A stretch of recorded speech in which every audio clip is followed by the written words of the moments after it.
as I'm about to film, I kicked the damn tripod and now it's facing down. This is just my luck. Okay, anyway, today I decided to do a evergreen look, as you can tell.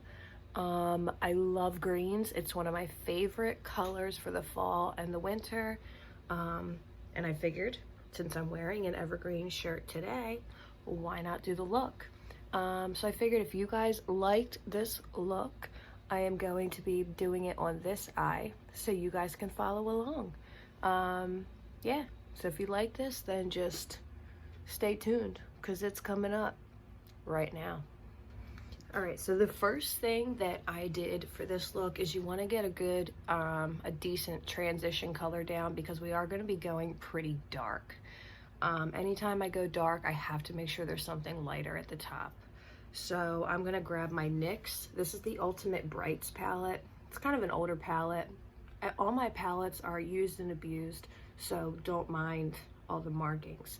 But I start off with this light green, and then I go into this medium green in my crease. So I get a decent amount. I swirl, girl. I swirl all up in that ish. And then I'm not like a tapper or like a blower. Like, this is why they look like this, because I tap one here, you know what, see that? And then I go in the eye. So the first shade that we'll be using, am I close enough? Yeah, you guys can see. Okay, is this lime green shade, and I really want to build that up, and I want it to be up high, because this is going to be the highest shade in the entire palette. I know, I hold my brushes funny. Like, people always make fun of my knuckle, but whatever gets the job done.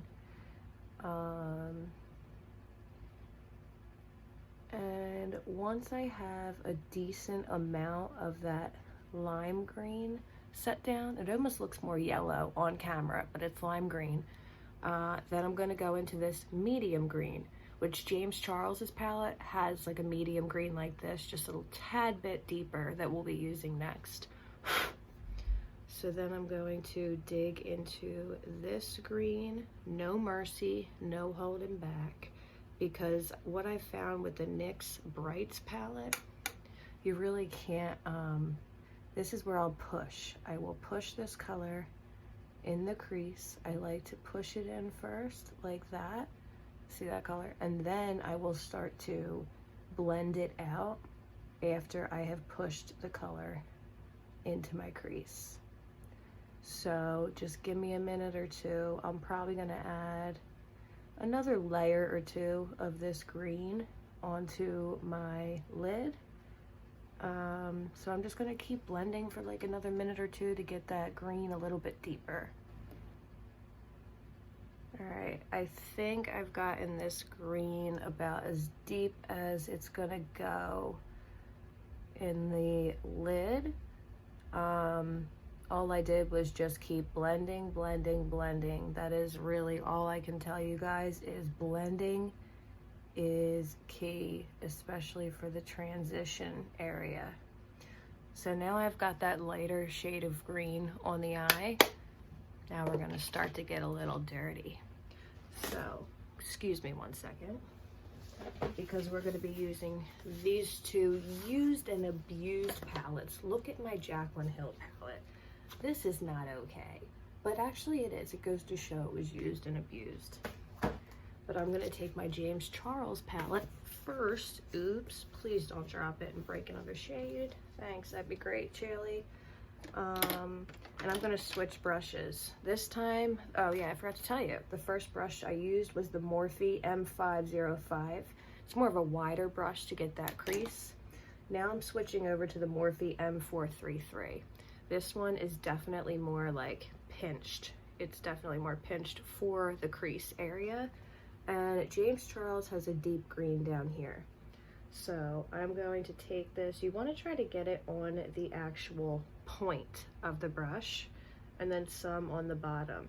So I don't want any on the top. I want it on the point and some on the bottom. And then this is why my palettes look so dirty once again, because I tapped them off on the palette itself. And then this one, once again, as you can see what I'm doing, I am tapping this into my crease, and pretty much like what everybody else says on YouTube, it always looks crazy before it comes together. So we're just gonna work on blending this color out, and you want to make sure that this deeper green gets blended into the lighter green, but you don't want to take it up as high as the lightest green. What I like to do is get it right on the tip, and you make sure you open your eye, and when you open your eye, you want to make sure that you can still see this green when you open your eye. So right about there. So when I open my eye, see how I can still see that green? That's right where I want to be placing it. And if I'm going to do that little tiny outer V, I usually do that. I'm not going to do like an extreme one, and as you can tell, I didn't do a winged liner on this side. Sometimes I like my eyes to look just real doe-eyed, you know what I mean? So I'm just going to use that shade and work on a little bit of an outer V, not much, but I am going to take that darker green from James and drag it, and I'm patting it now, just pushing it into my outer corner, just like that, so it gets nice and dark. I like to wiggle this around like that to kind of get that outer V shape, and then very light-handedly, like that, go up like that. So that should be your next step. I switched back to the first original brush that we used, and this is the one that I'm going to use to really blend out that dark green, making sure that everything is nice and blended. You always want to take a bigger brush and go back in and blend out your work. All right, so once we have that green laid down from James Charles, your lid is going to look, yeah, it looks a little patchy. You can see all over the lid patchiness. None of that matters because we're going to be using the darkest shade now. So I'm going to go into my Jaclyn Hill palette, and I already looked up the two colors I'll be using, Enchanted and Diva. But I'm going to take Enchanted, and this isn't black, this is the black. This is the darkest green you could possibly get in an eyeshadow. So it is a little bit intimidating, but I take that on my brush, and I put my brush in this shit, in this ish, sorry, and I pack the brush like that. And then you really just, I work on the outer corner first. And I don't know if I mentioned, did I mention this brush? I'm not sure, but if I didn't, this is the Jeffree Star, one of his crease brushes, but it's actually a little bit smaller than the M433 from Morphe.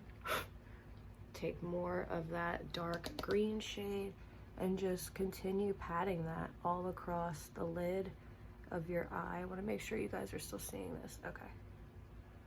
And make sure you get in that inner corner. I always look outward when I get the inner corner and go back and forth, up and down. And then I always make sure that I take it up to where you can see it when I open my eye directly, but not higher than the last shade that we just used. And as you can tell, this one has some fallout. Same thing happened on the other eye, but lucky for me, I didn't set my face down yet with powder. I did on this side, not this side yet. So if I get up close, you see that green that's right there? Got a couple specks. It'll be easy to just brush right off with translucent powder. And that is exactly the look that I did over here. And then I took like a tiny, tiny little pencil brush, and I went right into this Enchanted shade again, right here. And I got that on the brush. Any angled little tiny brush will do. And then you just, I tap it like this on my lower lash line, and I take it all the way over and across. I take it from outer to inner, like I don't miss a spot. Okay, let me brush away this excess powder. One of my favorite powders for my under eye, the Ciate London, the Watermelon Burst powder, is phenomenal. It's great. It is one of the most finely, yep, see, you sweep it like in one direction and then it all comes off. One direction. Not talking bands here, Jaclyn. But anyway, so I sweep it in one direction and then I go very light-handedly. It might look like I'm pushing, but I'm not. I'm like literally like light as a feather, just going back and forth. And then now you can push when you do this. I'm pushing, patting when I do that. When I go back and forth, it's super light. And then I also bring that translucent powder down onto the rest of the face.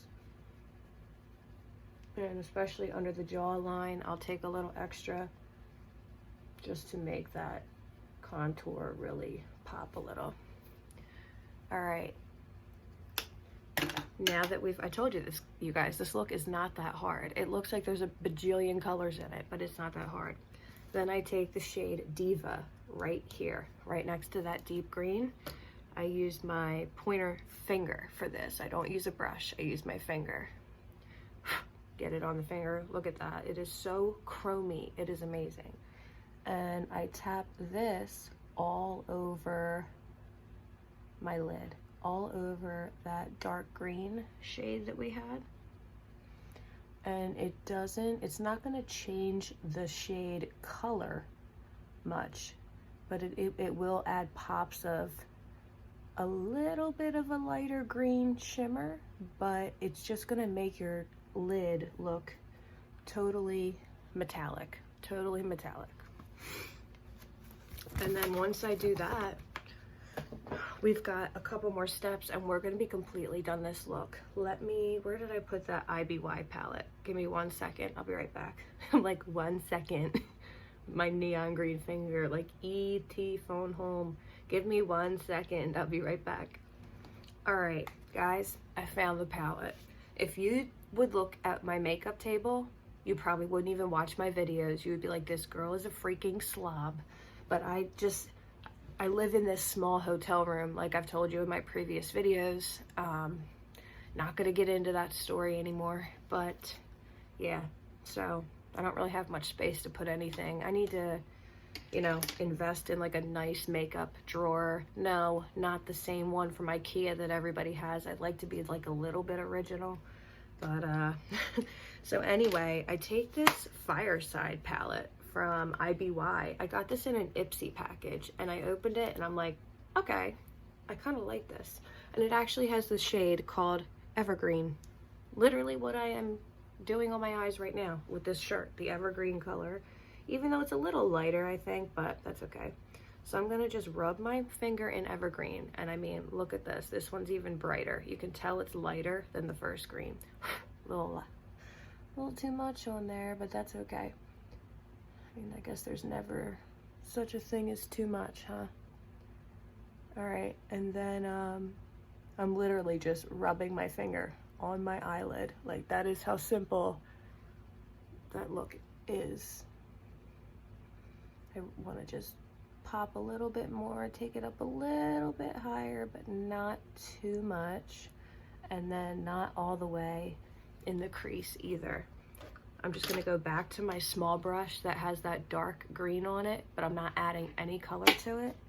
And I just want to make sure that the inner and the outer corner are still darker than the center. Just a little touch, just like that. And then what I did with this, no, actually it was this one. I don't add any extra color on this either. This had the green on it from the James Charles palette. I'm kind of like a grungier type look makeup, so I'll take that and I'll just go like this underneath my eye. And then I take another angled brush and I'll go into Evergreen with the angled brush. Sometimes I get it on the side of the brush, the middle, wherever, because I kind of have to like reshape it as I go throughout the eye look.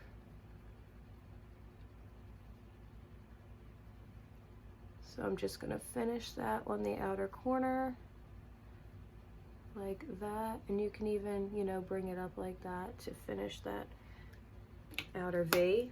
And I'm gonna go back in with the original brush that I used first and just, you know, wipe everything, blend everything, smudge everything out. Like that. Even over here, go back in over here.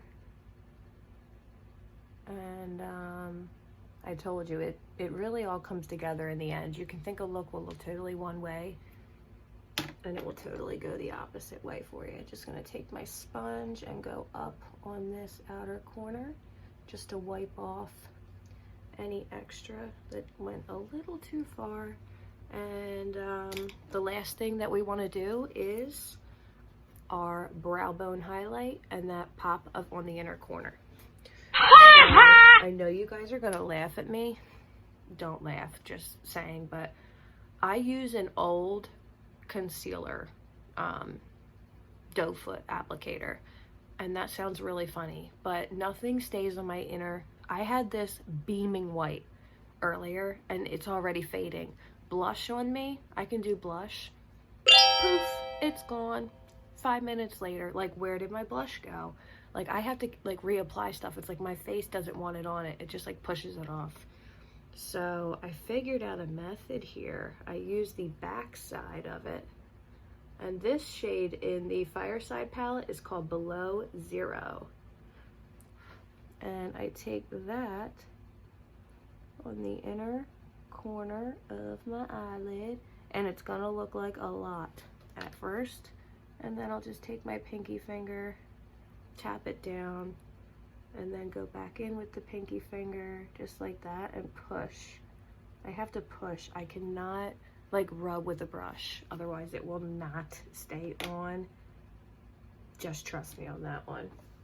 I'm going to take this, and this thing that I'm using right here, I'm just simply cleaning off a brush. I'm just getting the color off of this because this had a really dark green on it, and I want to go and put this icy color right up under my brow for that brow bone highlight, and then that will be the last step. I'm going to go back into the shade Below Zero right there, and I kind of angle my brush, like I put it on the outsides of it and the middle, and I do that so as I'm working with it, if I had to switch sides, like I could. So I'm literally just going to go like this and work it on there, girl. Just right up under that brow bone. I'm gonna take just a tad bit more right in here. And yeah, I think this is the pinky finger that I used, yep. And then I'm gonna just tap that shade right in there. And as I was blending and I hit pause, I already put glue on my lash, just so I could save an extra minute for you guys. So I like to pinch the middle of the lash. I always do like the little snake move. You gotta blend it. Damn, that green goes everywhere. But you have to like maneuver it so it's like a little bit softer around the elastic band. And then I literally will just take it, and I always make sure it is nowhere near the very inner corner of my eye. That is literally like the last spot that I want it to be, because whoa, this lash, I think I got the glue on my finger. There we go. Okay. And then once it's already pretty much dried down, we can take it, roll, and then I pinch. That sounds really terrible. Take it, roll, pinch, what? But yeah, that's what I did. I rolled it and I pinched it. This one was giving me a little bit of problems. It's always the one that you do on camera that gives you the most problems. So yeah, I think to complete this look, this is one of my favorite highlighters from Wet n Wild. It is Written in the Stars. That's what it's called. It's beautiful. I'm just gonna take, where is my highlighter brush? Right here, from Jaclyn Hill. and just pop. It's like one of those loose ones. This could probably gonna last me a decade. But anyway, I just want to add like a little bit of additional pop to this look. And now I can do it straight up here so you guys can see just how crazy this highlighter looks wet, like a gel on my face. I guess it's, you know, those loose highlighters, they do that. They have that effect to them where you can just, you know, go above and beyond with it, like we're Buzz Lightyear taking off, you know. But yeah, that's enough of that. Let me put the lid on because I get carried away with highlighter. Carried away. But anyway, let me try to get this on a different angle for you guys. That is the completed. No, it's not. I'm forgetting something. I know exactly what I'm forgetting. I knew it didn't look even. Give me 1 second. You guys were probably seriously looking at me like those eyes don't look the same, bitch. But it was all, I forgot to run the eyeliner through my waterline. So that's all it was. I already did my lower one, just going over it a little bit more. And then right up here on the outer corner, I take this black and I push it into the lashes a little bit just to make it look like it's more put together. Now they look the same. Oh my gosh. This is just a regular, it's Wander Beauty. And it's called their Skyliner, and I thought it was the shade maroon at first, but it's not. It's black. It's this color right here. So anyway, if you guys enjoyed this look, I'm trying to show like this eye, but I'm not really like straight ahead, like facing the light. But if you guys did enjoy this evergreen look, then try to recreate it yourselves and let me see what you get below. And yeah. If you want to see more videos like this, then just subscribe, like, or comment below and let me know what you'd like to see. I mean, YouTube is really for you guys. It's not for the creator. We put out content that you want to see. So just let me know what you'd like to see and I will recreate it or make it happen. Thank you guys for watching, and I hope you really like this, this evergreen look. And this is the final look. Complete. Thank you guys for watching. Have a good day. Bye, guys.